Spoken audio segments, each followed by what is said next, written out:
Dans cette vidéo, nous allons étudier la différence entre le sexe et le genre. Nous analyserons également quels sont les stéréotypes et les rôles de genre marqués dans notre société et déterminés par un comportement féminin ou masculin à travers la socialisation du genre. Mais qu'est-ce que le genre et le sexe ?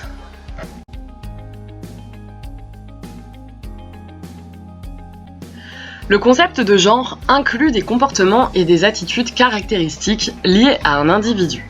Ces caractéristiques sont classées comme comportements féminins ou masculins et créent votre identité sexuelle.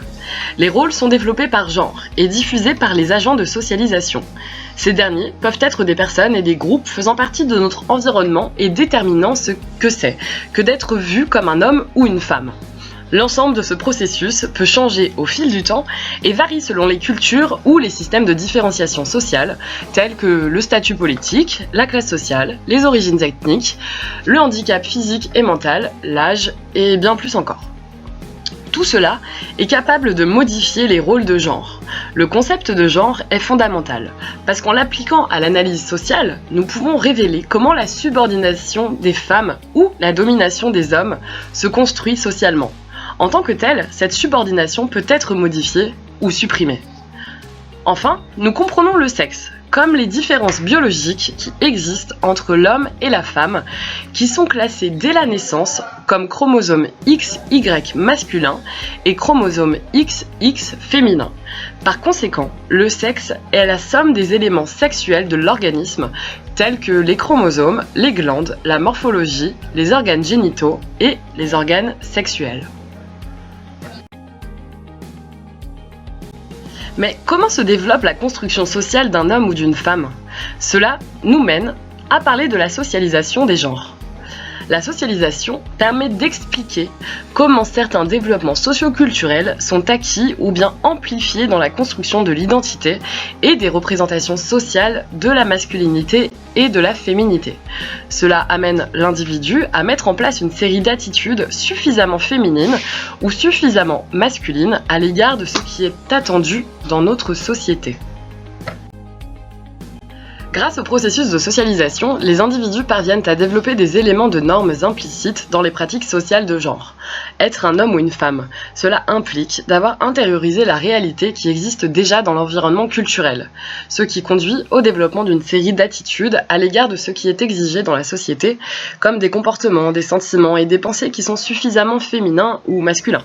La socialisation est un processus d'apprentissage par lequel les valeurs, les croyances et les comportements dominants sont transmis dans la société, favorisant les relations entre genres et assignant des rôles différenciés. Au fur et à mesure que cet apprentissage se développe, la division des tâches est intériorisée chez les hommes et les femmes en fonction du sexe et des rôles de genre qui sont construits. Cela facilite un processus de socialisation du genre qui peut générer un sentiment de discrimination et d'isolement chez de nombreuses femmes, mais aussi parfois chez les hommes.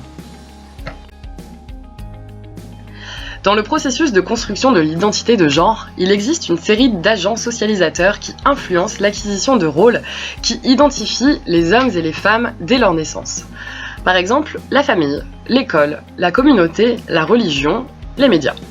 Nous considérons la famille comme un agent de socialisation parce qu'elle est avec l'individu dès le début du processus d'apprentissage. De cette façon, l'individu acquiert des valeurs, des attitudes, des croyances, des normes et des préjugés qui configurent sa personnalité.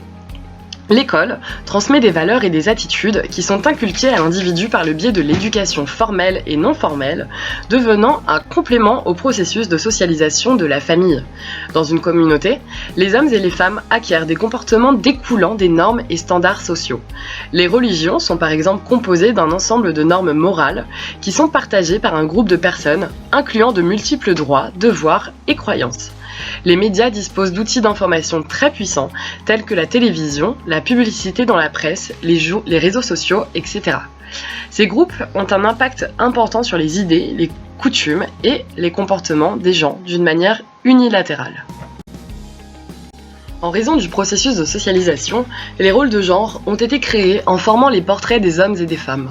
Ces rôles marquent les traits de comportement et la personnalité des individus. Ils sont fondés sur des stéréotypes sexistes socialement créés pour déterminer comment une femme ou un homme devrait se comporter dans son environnement.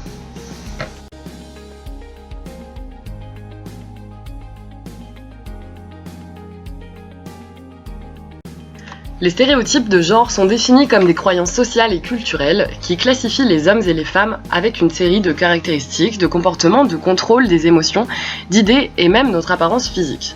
Souvent, les stéréotypes et les préjugés impliquent des discriminations à l'égard de toutes les personnes qui partagent une caractéristique spécifique. Au sein de la société, cette discrimination est souvent dirigée vers les femmes et toutes les attitudes qui l'entourent en les classant dans un rôle déterminé. Appelés rôles de genre, ceux-ci sont une façon de mettre en pratique les stéréotypes de genre en les exprimant à travers des comportements, des émotions et des sentiments que les hommes ou les femmes sont censés exprimer en fonction de leur sexe.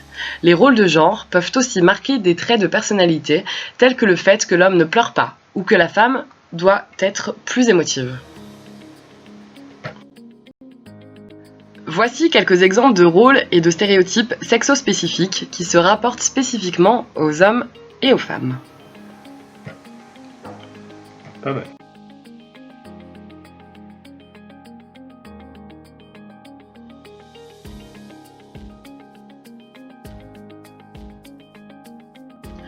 Mais comment déconstruire les stéréotypes de genre ? Les hommes et les femmes doivent déconstruire ces stéréotypes car ils sont généralement guidés par les constructions sociales imposées par la société et ne peuvent pas voir une réalité unique. Nous devons nous demander qui nous sommes et comment nous construisons notre personnalité.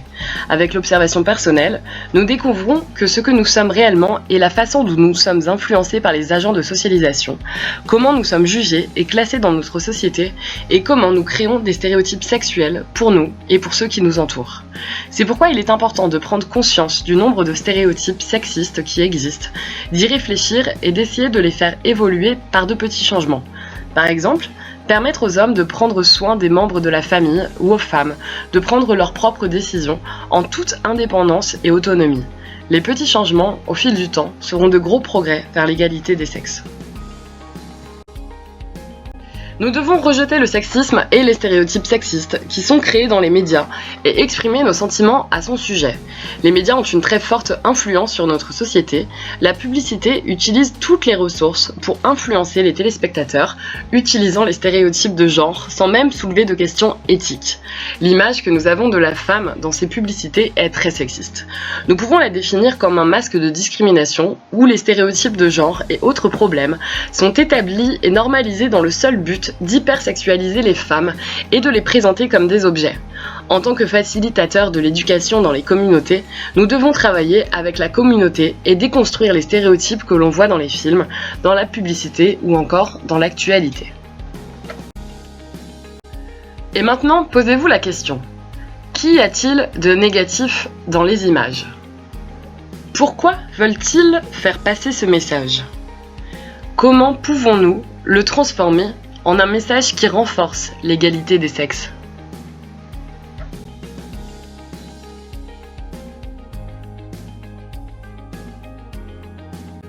Merci d'avoir regardé cette leçon. Si vous voulez en savoir plus sur ce que les éducateurs au sein des communautés disent de la pratique de la diversité des genres en Autriche, au Portugal, en Bulgarie et en France, consultez les rapports nationaux sur notre site web www.equalspace.eu.